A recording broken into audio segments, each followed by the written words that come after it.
Welcome to the CSBP Fertilisers Grow Better podcast, sharing knowledge with growers on leading crop nutrition, sustainable agriculture and other issues impacting the agricultural industry.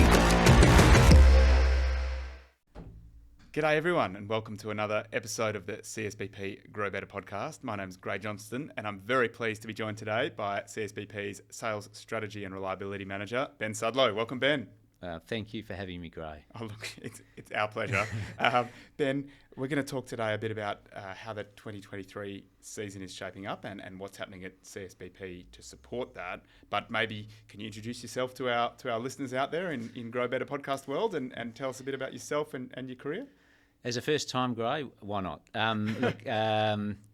I studied agriculture way back in the late 1980s, early 90s. That got me into the agricultural industry, and in varying parts have worked through the agricultural industry since that time.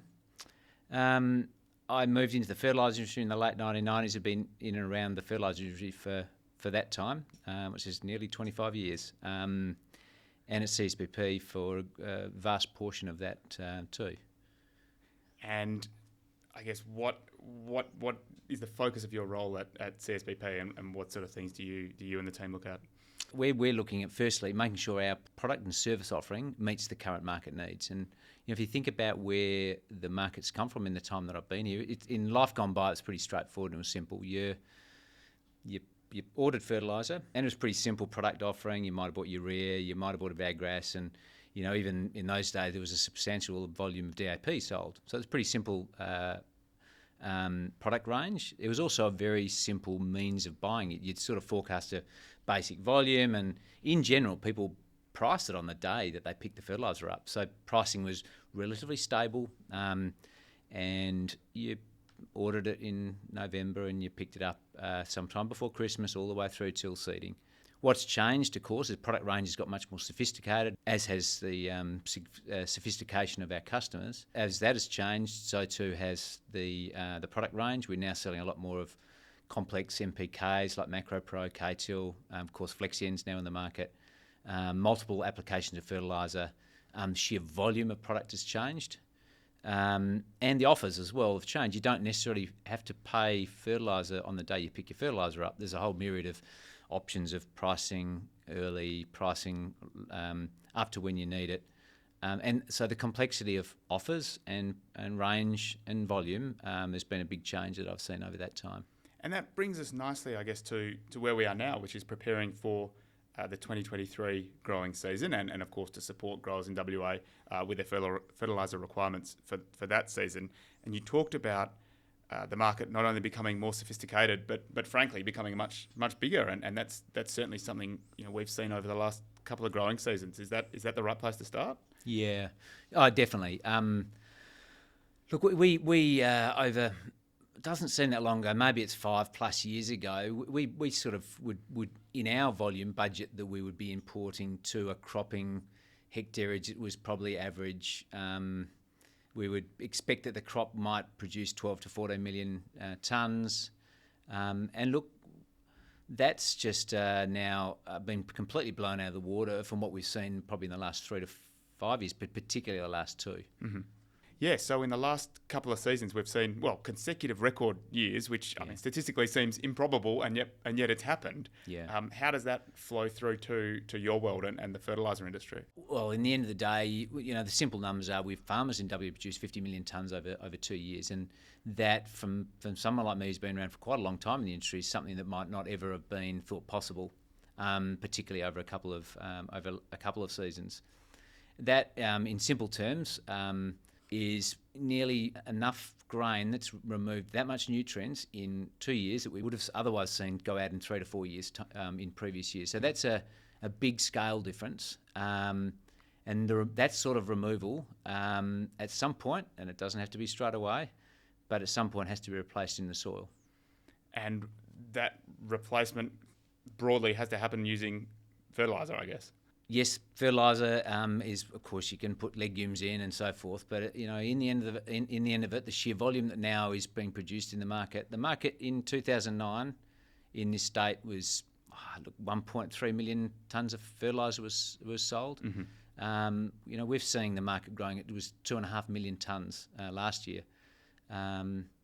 That's a big change, and that's a big change in the market's capacity to supply that to our customer base who require it. And any particular demand for specific nutrients that are really driving that growth in the industry? Well, there's little doubt the nitrogen has been a big one in order of significance of change. The nitrogen complex, nitrogen, urea, NS range, and Flexi-N have been quite significant. The one that's probably most noticeable in the last 4 or 5 years has been potassium. And there's one statistic which I think I picked up in the office the other day, that someone had noted that by the sheer removal of potassium in 22 to 22 growing season, for every tonne of potassium that got taken out, 4 kilos removed. So 1 to 4 ratio, 4 out, only 1 in, and you can only do that for so long. I think the really important thing, if you think about a year that we've just been with very high potash prices, if there's a year that you would probably mine the amount of stuff in your soil, we've just seen it. Yeah. But you can't do that forever.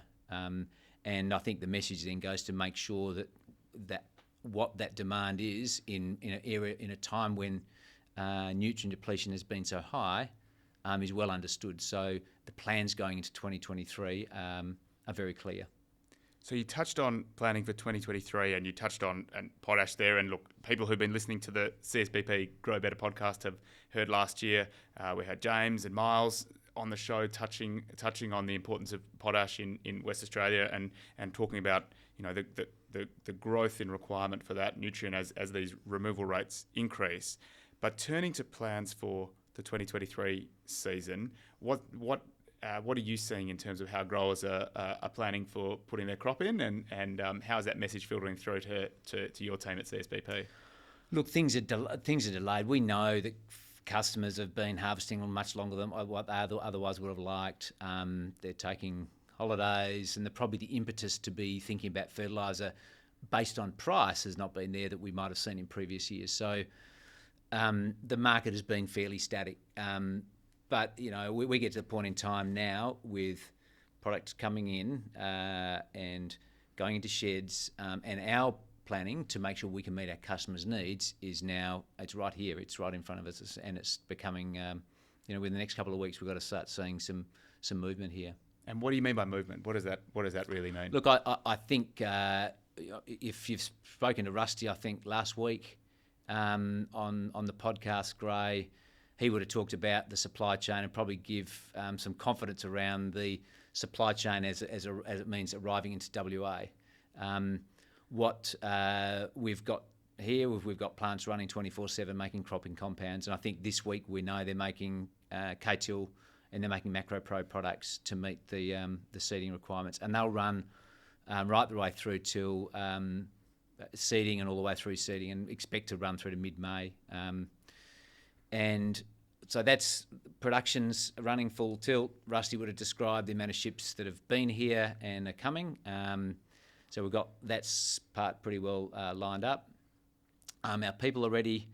One thing the nervousness, if there's any, is to make sure it can get from inside our sheds out to farm in a timely enough and orderly manner that doesn't cause undue frustration for our customers, and put the infrastructure and so forth to the test. I mean, we are lucky that we have in previous years, knowing that we've had such a compression in volume in such a short space of time. Years gone by, we dispatch a whole lot of product before Christmas. That doesn't happen anymore because they're still harvesting and they're just not bringing fertiliser out. That all now happens in April, March, February. Very tight time frame. We've put more dispatch capacity and we've put more storage capacity and we've put more people in to make sure we meet our customers' needs. But this year particularly, it's tighter, and it's tighter than we've seen before. So this is a continuation, I guess, of a trend that you've observed over a few seasons now? Well, probably over 20 years, Grey, to be honest, yes.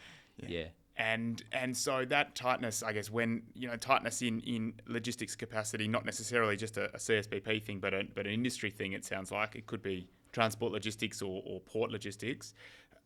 How can we best work together as an industry to manage that going forwards? Look, right now this is about getting super potash, and cropping compounds out.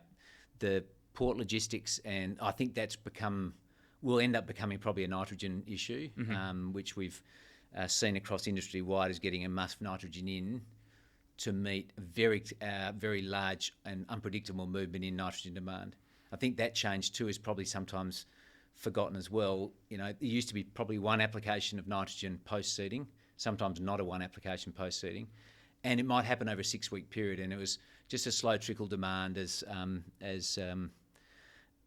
orderly farmers and truckies would come in and pick it up. Now the state seems to want a lot over model applications, and sometimes it's all trying to hit in a 2 or 3 week period to get that into the sheds, off ships, through the port system, and then out to customers is constrained. But right now, first job number one is to get phosphates, straight phosphates, potash, and your cropping compounds out of the shed and start moving on to farm. And you could do that today?